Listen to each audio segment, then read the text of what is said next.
Hello and Namaskar. This is a no contact reading for the sign of Gemini, Sun, Moon, Rising or Venus. And please remember this is general reading, so it may or may not resonate with all of you. जिनके साथ resonate होती है उन्हें ही रखना है and you can leave the rest.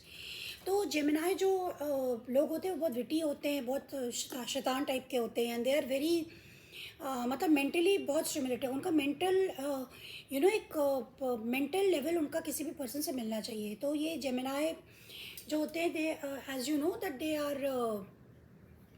they are very this thing communicative. Their energy is communicative, mischievous, lively, witty and informative, stimulating exchanges possible. तो ये जो जेमिनाई के लिए नो कॉन्टैक्ट रीडिंग है.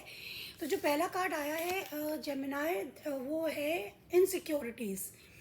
तो कहीं ना कहीं आप दोनों के बीच में एक दूसरे के प्रति इनसिक्योरिटी थी. मतलब आप लोग एक दूसरे को ट्रस्ट नहीं कर पा रहे थे. Work on building your confidence and feeling safe in your relationship. आप लोगों को लगता था कि ये रिश्ता कहीं आप लोगों को कहीं ना कहीं ये विश्वास था कि रिश्ता टूट जाएगा, ये बहुत लॉन्ग नहीं चलेगा. इसमें से या तो दोनों ही ऐसे सोचते थे या कोई तो एक था. यानी कि ये क्रॉस वर्चर भी हो सकता है. यानी कि या तो आप ऐसे सोच रहे थे या फिर आपका पार्टनर ऐसा सोच रहा था. उसको कहीं ना कहीं ये डर था, एक तरीके का फियर था. There was lot of fear that one day this relationship is going to break away. तो ये बहुत इनसिक्योर रहते थे. और it is clarified by the king of pentacles. इनको किस बात की सिक्योरिटी इनसिक्योरिटी थी? पैसे रुपए को लेकर. आप दोनों में से एक पर्सन तो ऐसा था जो कि पैसे रुपए को बहुत इंपॉर्टेंस देता था और उन्हें लगता था कि शायद दूसरा पर्सन उन्हें वो कंफर्ट, क्योंकि queen of pentacles she is very comfortable, has money और बहुत ही एक आराम की ज़िंदगी बिताने वाली होती है. तो होती है, होता है. तो किसी ना किसी को तो ऐसा लगता था कि ये पैसे का खेल है. मतलब पैसा शायद एक पर्सन के पास उतना स्टेबल नहीं होगा, फाइनेंशियली स्टेबिलिटी नहीं मिलेगी कि नहीं. और उनको वो लग्जरीज और कंफर्ट्स की आदत थी. तो उनको ये इनसिक्योरिटी लगी रहती थी जिसके कारण आप दोनों में ब्रेकअप हो गया. Second card is too much work. यानी कि you tell yourself it's too much work but it's really an excuse not to get involve. तो किसी एक पर्सन को लगता था कि भाई मुझे बहुत ज़्यादा एफर्ट करना पड़ता है इस पूरे रिश्ते में और कहीं ना कहीं जो है वो बहुत टाइम देना पड़ता है, बहुत एनर्जी देनी पड़ती है. और जो कि अभी people are very busy, they don't have so much of time. लेकिन एक्चुअली कहीं ना कहीं वो एक बहाना था. क्योंकि कहीं ना कहीं एक कोई व्यक्ति था जो डबल लाइफ लीड कर रहा था, जो ये रिश्ता भी चाहता था मगर वो अपनी दूसरी मौज मस्ती भी चाहता था. तो कहीं ना कहीं वो ये बहाना देता था दूसरे व्यक्ति को कि आई एम वेरी बिजी, या बहुत काम है, मैं इतना टाइम नहीं दे सकता हूँ या दे सकती हूँ. तो यू बी हैप्पी जितना आपको मिल रहा है. It is clarified by the two of cups.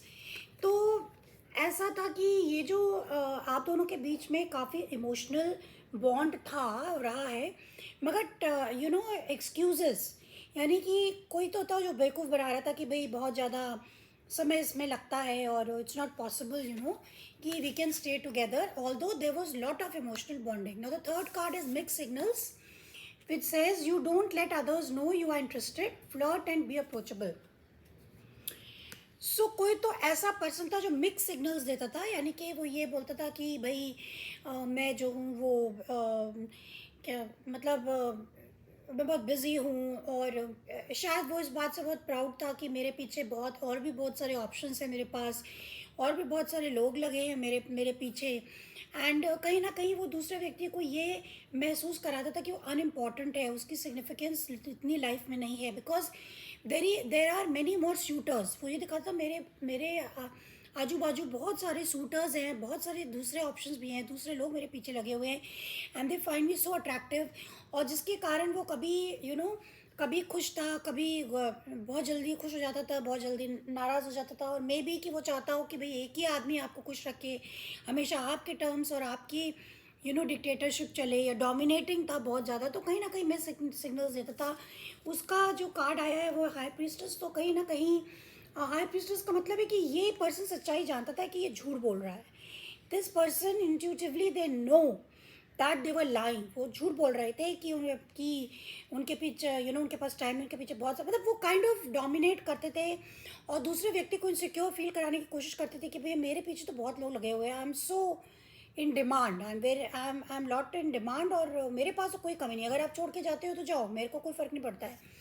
So these were the reasons why there is no contact and you people decided to part ways, and I hope you got something from it, and please hit the like button and see you next time. Bye bye.